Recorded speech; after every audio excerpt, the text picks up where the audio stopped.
So hello guys, it's me Ayush और मैं तुम सभी का वेलकम करता हूँ चैनल के एक और ब्रांड न्यू वीडियो में। और आज के वीडियो में हम लोग एक्सप्लेनेशन करने वाले हैं वाइकिंग्स के सीजन 6 के एपिसोड नंबर 3 का। सुना without any more time, let's get on to the explanation. ये एपिसोड किंग हैरल्ड को दिखाते हुए चालू होता है, जहां हम देखते हैं कि किंग ओलफ ने किंग हैरल्ड को अपने कारागार में बंदी बनाकर रखा होता है और हम क्लियरली देख पा रहे होते हैं कि किंग हैरल्ड की हालत कितनी ज्यादा खराब है। फिर वहां पे कैन्यूट आके किंग हैरल्ड को किंग ओलफ के पास ले जाता है। किंग ओलफ किंग हैरल्ड को खाना खिलाते हैं और किंग हैरल्ड ने बहुत समय से खाना नहीं खाया होता है सही से, जिस वजह से किंग हैरल्ड खाने पे टूट पड़ते हैं। फिर किंग ओलफ किंग हैरल्ड से पूछते हैं कि तुम्हें क्या लगता है, ये जो तुम्हारी इतनी बुरी हालत हो रखी है, ये तुम्हारे बुरे कर्मों का फल है या फिर मेरे अच्छे कर्मों का फल है कि मैं अब तुम्हारे किंगडम का राजा बन गया हूँ। जिसका किंग हैरल्ड खाते खाते जवाब देते हैं कि शायद ये हम दोनों के ही कर्मों का फल है, हम दोनों की ही डेस्टिनी आपस में जुड़ी हुई है। और इसके बाद किंग ओलफ किंग हैरल्ड को वापस से उनके कारागार में भेज देते हैं। इसके बाद सीन सेट होता है, प्रिंस ओलेग आइवर और आइगोर को वापस कीव ले जा रहे होते हैं और रास्ते में आइवर उनसे पूछता है कि क्या वो प्रोफेसी वाली बात सही थी, क्या सच्ची में उसके भाई डियर के साथ कुछ बुरा होगा। जिसपे ओलेग जवाब देता है कि नहीं नहीं, मैं झूठ बोल रहा था। फिर आइवर उससे डियर की वाइफ के बारे में पूछता है कि आखिर कैसे ओलेग को डियर की वाइफ के बारे में मालूम पड़ा, और ओलेग जवाब देता है कि उसके ब्रदर डियर की वाइफ एना एक्चुअल में ओलेग की रखैलों में से एक थी। एक दिन एना ने ओलेग से परमिशन मांगी डियर से शादी करने की, और ओलेग भी एना से बोर हो रहा था तो उसने एना को परमिशन दे दी। इसके बाद सीन जीरो के बियॉन्ड के ऊपर जाता है, जो कि इनग्रिड के पास आके उससे पूछता है कि आखिर तुम क्यों मुझे फॉलो कर रही हो, आखिर क्यों तुम मुझे घूरती रहती हो। जिसका इनग्रिड जवाब देती है कि उसे लगता है कि बियॉर्न को उसके साथ होना चाहिए, क्योंकि आज तक जो भी आदमी इनग्रिड के साथ रहा है उस आदमी को बहुत ही अच्छा लक मिला है, जिस वजह से अगर बियॉर्न उसका हो जाएगा तो बियॉर्न का भी लक काफी ज्यादा सही हो जाएगा और बियॉर्न को अगली बार से अपने आप पे डाउट करने की जरूरत नहीं होगी। मगर बियॉर्न इनग्रिड के ऑफर को मना कर देता है और कहता है कि उसके पास ऑलरेडी वाइफ है। इसके बाद हम हेवित्सर को देखते हैं, जिसे कि थोड़ा का भूत सता रहा होता है। इसके बाद सीन जीरो के लगारता के ऊपर जाता है, जिसके पास काफी सारे गाँव से काफी सारी विधवा आई होती है, जिन्होंने अपने हस्बैंड और अपने सबसे बड़े बेटों को खो दिया होता है बैटल्स में, और वो लोग अब अकेले अपने छोटे बच्चों का ख्याल रख रही हैं। जिसपे लगारता कहती है कि अब हम सब एक साथ मिलकर एक दूसरे का दुख बांटेंगे, और फिर ये विधवा औरत लगारता का हाथ चूमते हुए उसे धन्यवाद करती है। इसके बाद सीन रुके हेवित्सर के ऊपर जाता है, जिसने कि अब थोड़ा को सोच सोच के अपनी हालत को और भी ज्यादा खराब कर लिया होता है, और अब तो उसे आइवर के भी हेलुसिनेशन हो रहे होते हैं, जिस वजह से वो दारू पी के अपनी हालत को सही करने की कोशिश कर रहा होता है, मगर नहीं हो रही होती है। और फिर गुनहिल्ड और एक एमा नाम की सर्वेंट लड़की हेवित्सर के पास आके हेवित्सर को कंफर्ट करने लगते हैं। इसके बाद सीन से रोकी कीव की तरफ जाता है, जहां प्रिंस ओलेग आइवर और ईगोर आ जाते हैं, और प्रिंस ओलेग अपने एक वफादार से कहते हैं कि तुम्हारी जिम्मेदारी है ईगोर के ऊपर नजर रखना, अगर ईगोर कहीं गायब हुआ तो ये तुम्हारी फॉल्ट होगी। इसके बाद सीन रोके लगारता के ऊपर जाता है, जो कि उबे और टोरवी से कह रही होती है कि वो दोनों हेली और आशा को उसके पास छोड़ दे, जब उबे और टोरवी आइसलैंड के सफर की तरफ जाएंगे, क्योंकि इतने डेंजरस सफर पे बच्चों को ले जाना सही नहीं है। जिस वजह से लगारता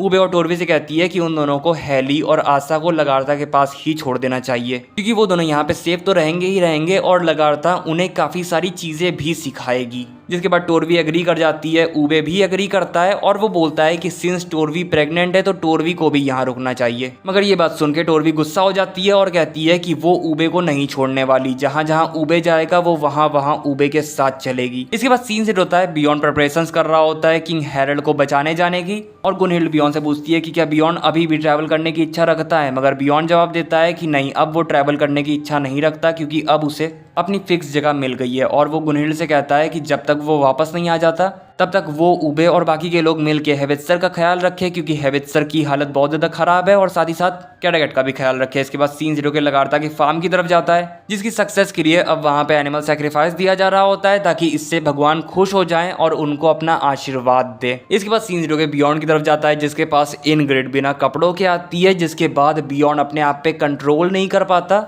और इनग्रिड के साथ सेक्स कर ही लेता है। अगले सीन में हम देखते हैं कि बियॉन्ड अपनी आर्मी को लेके किंग हैरल्ड की मदद करने चला जाता है। इसके बाद सीन उबे और टोरवी पे जाता है, जो कि हेली और आशा को गुड बाय कर रहे होते हैं। फिलहाल के लिए तो वो बस कैटागेट ही जा रहे हैं, मगर फिर भी वो लगारता के पास उन दोनों को छोड़ के जा रहे हैं, जिस वजह से उबे और टोरवी हेली और आशा को गुड बाय करते हैं और कहते हैं कि वो उनसे वापस मिलेंगे, and in the meantime लगारता उनका ख्याल रखेगी, तो वो लगारता के साथ अच्छी तरह से रहें। इसके बाद सीन जो कि प्रिंस ओलेग के ऊपर जाता है, जो कि आइवर से पूछते हैं कि आइवर क्या सोच रहा है, और आइवर जवाब देता है कि वो कैटागेट के ऊपर अटैक करने की सोच रहा है। प्रिंस ओलेग बोलते हैं कि हाँ, उन्होंने काम चालू कर दिया है, मगर पहले उन्हें यहाँ कीव में कुछ बचा कुचा काम है जो उन्हें करना है और फिर उसके बाद वो कैटागेट के ऊपर अटैक करने के लिए पूरी तरीके से तैयारी करने लगेंगे। आइवर पूछता है क्या काम, और प्रिंस ओलेग बताते हैं कि अब उन्हें अपने भाई डियर के साथ डील करना है, क्योंकि डियर ने प्रिंस ओलेग को धमकाया था, जिस वजह से डियर प्रिंस ओलेग के लिए आगे जाके खतरा बन सकता है। इसके बाद अगले सीन में हम देखते हैं कि डियर अपनी लाइफ एंजॉय कर रहा होता है कि तभी वहां पे प्रिंस ओलेग के बंदे आके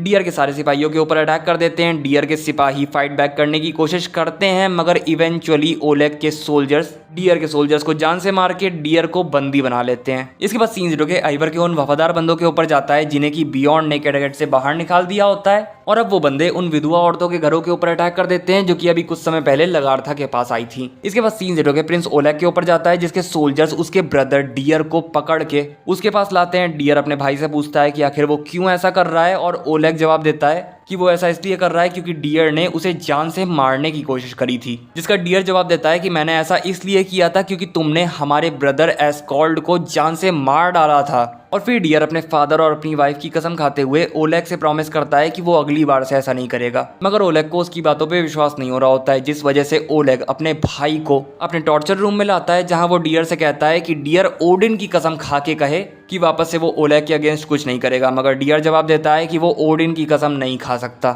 जिसके बाद ओलेग अपने बंदों को डियर को टॉर्चर करने का ऑर्डर दे देता है। इसके बाद सीन सिटो के कैटागेट की तरफ जाता है, जहां ऊबे कैटागेट की जनता को बताता है कि जब तक बियॉन्ड किंग हैरल्ड को रेस्क्यू करके वापस नहीं आ जाता तब तक वो कैटागेट के सारे मैटर्स को देखेगा और कैटागेट के सारे विवादों को सॉल्व करेगा। इसके बाद ऊबे बताता है कि उसने कैटागेट को और ज्यादा ग्रो करने के लिए वेसेक्स के किंग एल्फ्रेड, पेरिस के ड्यूक रोलो और ऊबे हेवित्सर को सिल्क रोड के एक मिशन के ऊपर भेज रहा है, ताकि हेवित्सर वहां के लोगों को भी कैटागेट के साथ ट्रेडिंग करने के लिए बोले। और ऐसा भी हो सकता है कि हेवित्सर चाइना चला जाए, और ऊबे कहता है कि हमें सिर्फ यहीं नहीं रुकना है बल्कि यहाँ से भी काफी ज्यादा आगे जाना है, हमें मेडिटेरेनियन सी जाके भी वहां से भी ट्रेडिंग करनी है, क्योंकि यही उनकी डेस्टिनी है। और ऊबे कहता है कि एक दिन कैटागेट one of the most popular cities in the world बन के रहेगी। इसके बाद हेवित्सर वहां पे नहीं होता है, तो ऊबे एमा से कहता है कि एमा हेवित्सर को ढूंढे, और ऊबे अपने घर में होता है, जहां एमा आके देखती है कि ऊबे थोरा के घोस्ट से बहुत ही ज्यादा डरा होता है। इसके बाद सीन 0 के लगार्था के ऊपर जाता है, जिसके पास वही सारी विधवा आती हैं और लगार्था को बताती हैं कि उनके ऊपर अटैक हुआ है। जिन बंदों ने उनके ऊपर अटैक किया था उन बंदों ने उनके सारे बच्चों को मार डाला है, उनके साथ दुर्व्यवहार भी करा है और कुछ विधवा को तो जान से मार डाला है, जिसमें से एक वही विधवा है जिसने अभी कुछ समय पहले लगार्था का हाथ चूमा था। और इसके बाद लगार्था कहती है कि हमें अनदर अटैक के लिए प्रिपरेशंस करनी होगी, हमें लड़ाई की तैयारी करनी होगी। इसके बाद सीन 0 के किंग हैरल्ड के ऊपर जाता है, जो कि अपने कारागार में बंद होते हैं कि तभी वहां पे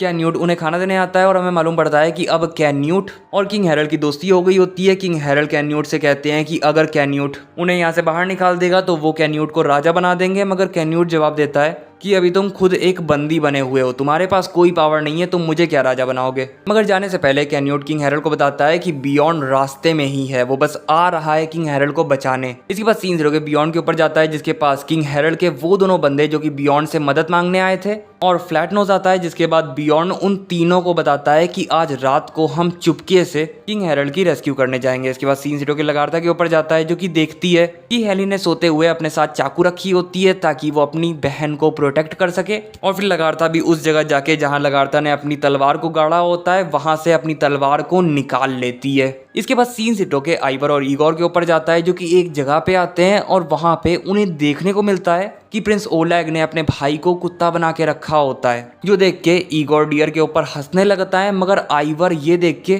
थोड़ा सा डर जाता है, क्योंकि इतना तो आइवर ने भी आज तक किसी को टॉर्चर नहीं किया होता है। इसके बाद सीन 0 के बियॉन्ड के ऊपर जाता है, जो कि किंग हैरल्ड के वो दोनों बंदों को और अपनी आर्मी को लेके पानी के सहारे किंग हैरल्ड को बचाने आ रहा होता है, मगर रास्ते में ही किंग हैरल्ड के वो दोनों बंदे वहां से चले जाते हैं। और हम लोगों को देखने को मिलता है कि किंग ओलफ को पहले से ही मालूम था कि बियॉन्ड कब अटैक करेगा, जिस वजह से उन्होंने नदी में तेल मिलवा दिया था और अब वो नदी में आग लगवा देते हैं, जिस वजह से बियॉन्ड, फ्लैटनोज और बियॉन्ड की पूरी आर्मी वहीं पर फंस जाती है। और ऊपर से किंग ओलफ के सोल्जर्स तीरों से बियॉन्ड के सोल्जर्स पे अटैक कर रहे होते हैं, जिससे कि बियॉन्ड के काफी सारे सोल्जर्स मारे जा रहे होते हैं। फ्लैटनोज बियॉन्ड से पूछता है कि अब हम क्या करें, और इसी के साथ ये एपिसोड यहीं पर खत्म हो जाता है। सो गाइस, बस यही था वीडियो। अगर वीडियो अच्छा लगा हो तो लाइक कर देना, चैनल पे नए आए हो तो सब्सक्राइब करके बेल आइकन दबा देना। मैं मिलूंगा तुम लोगों से नेक्स्ट वीडियो में, तब तक के लिए बाय बाय, टाटा।